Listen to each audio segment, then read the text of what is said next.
राजस्थान के राज्यपाल कलराज मिश्र ने ब्रह्म कुमारी संस्थान के ज्ञान सरोवर से 75 लाख लोगों द्वारा 75 लाख पौधे लगाने के अभियान का शुभारंभ पौधरोपण कर किया। माउंट आबू के शिखर से लोगों को संबोधित करते हुए उन्होंने कहा कि प्रकृति की रक्षा से ही मनुष्य की रक्षा हो सकेगी।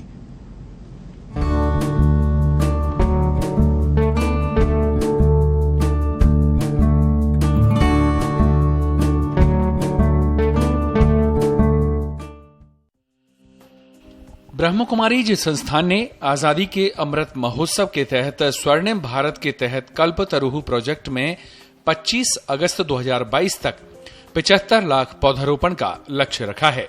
इस अभियान की शुरुआत करते हुए राजस्थान के राज्यपाल कलराज मिश्र ने कहा, पर्यावरणीय संकट का प्रमुख कारण प्रकृति से अपने आप को दूर कर पंचभूत तत्वों की उपेक्षा करना ही है। प्रकृति की उपेक्षा कर विकास को गति देने के प्रयासों और उपभोक्तावाद ने प्राकृतिक और जैविक आपदाओं को बुलावा दिया है।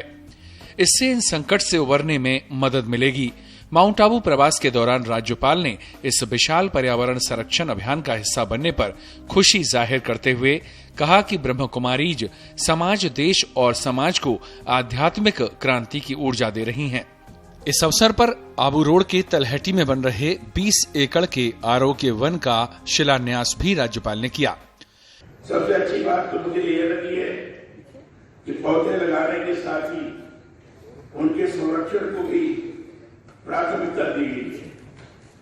मुझे उम्मीद है कि कल्पतरु परियोजना के जरिए बृहद स्तर पर भूमि संरक्षण के साथ बेहतर मानवीय विकास को सफलीभूत किया जा सकेगा। कहा है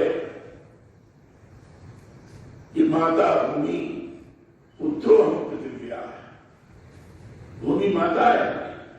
कल्पतरुः प्रोजेक्ट के तहत देश भर में 75 लाख लोगों द्वारा 75 दिनों में 75 लाख पौधारोपण का लक्ष्य रखा गया है।